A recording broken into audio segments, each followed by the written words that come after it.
Вам надоели нюдовые маникюры и уже хочется добавить яркости и цвета? Тогда этот выпуск специально для вас. Сейчас вы увидите, как подготовить ногтевую пластину, чтобы твердый материал не отслаивался, для чего наносить базу плотным слоем, как сделать желтый оттенок действительно кислотным желтым, ядерный взрыв на ногтях, и с вами я, Миронова Виктория. Время начинать коррекцию. Чтобы сделать красивые новые ногти, нужно убрать старое покрытие. Так что снимаю старый материал. Для этого использую твердосплавную фрезу диаметром 6,7. Это фреза с черным маркером, у нее супер грубая крестообразная насечка, что помогает быстро снять твердый материал. Снятие делаю всегда на максимальных оборотах моего аппарата. На высоких оборотах скорость вращения фрезы большая, материал спиливается легко и быстро.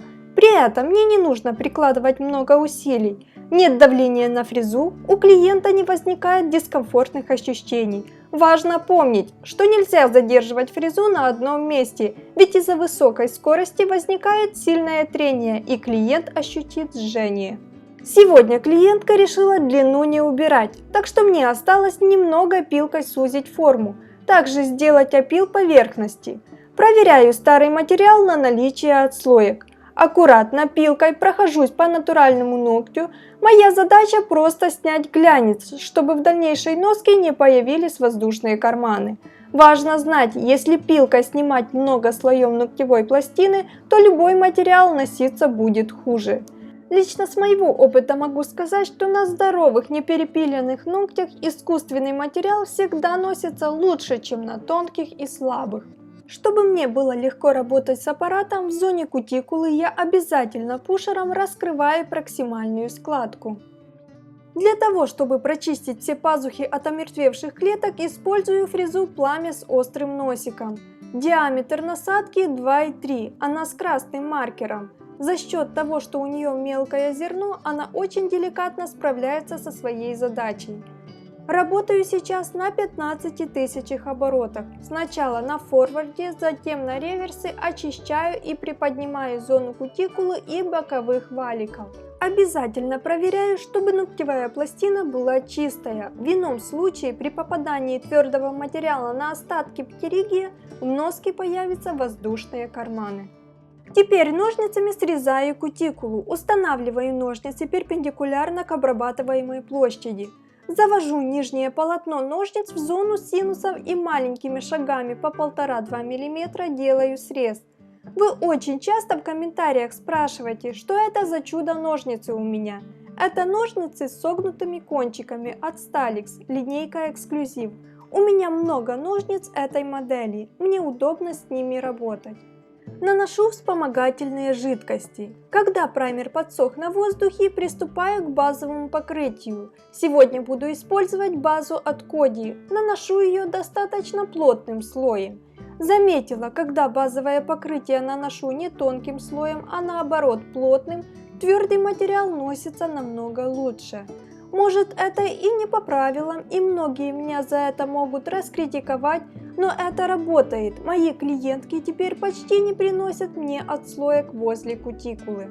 Подсушив базовое покрытие в лампе примерно 15 секунд, приступаю к выкладке материала. Для этого буду использовать акрилатик от Cosmo Profi. Пока мне очень нравится работать с этим продуктом. Он легкий в опиле и у него почти незаметные крупинки при перекрытии топом.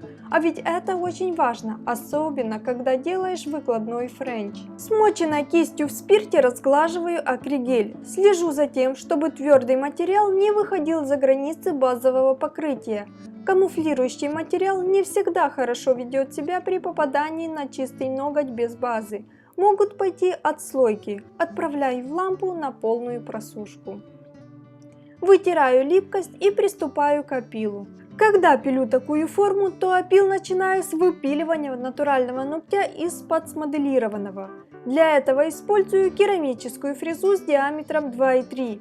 У нее средняя крестообразная насечка. Заказывала ее у нас в Украине. Но после ваших комментариев о керамических фрезах с AliExpress, наверное, тоже себе закажу с Китая, ведь цена существенно отличается. И осталось сделать поверхностной опил. Так как материал лег достаточно хорошо, в принципе здесь пилить уже и нечего. Пилкой 180 грит придаю форму свободному краю, сглаживаю все мелкие неровности и переходы от искусственного материала к натуральному ногтю.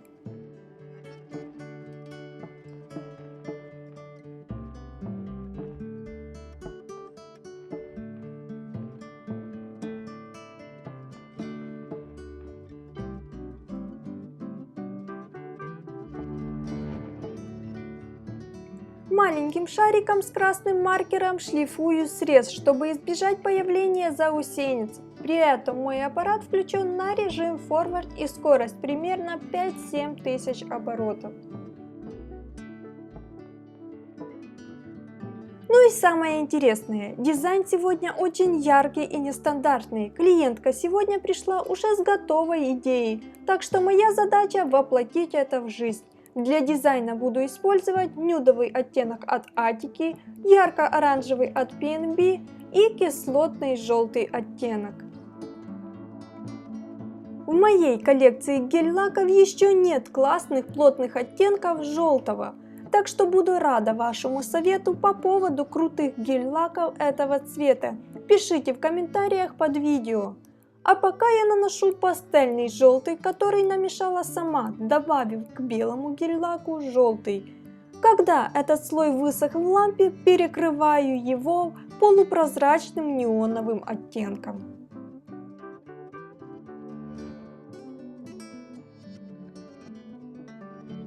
Ну а дальше все очень просто. С помощью этих же оттенков гель-лаков рисую разную абстракцию.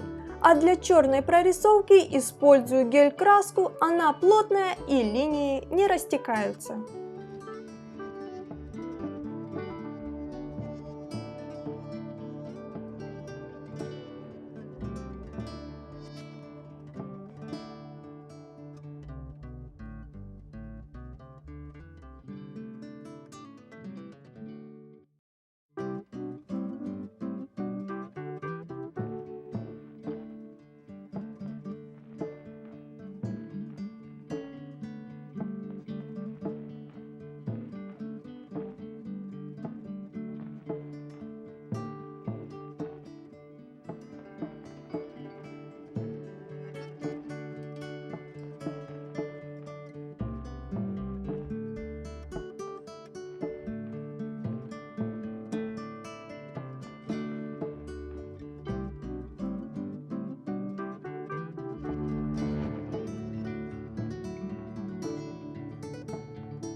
Когда закончила рисовать, перекрываю все ногти топом без липкости.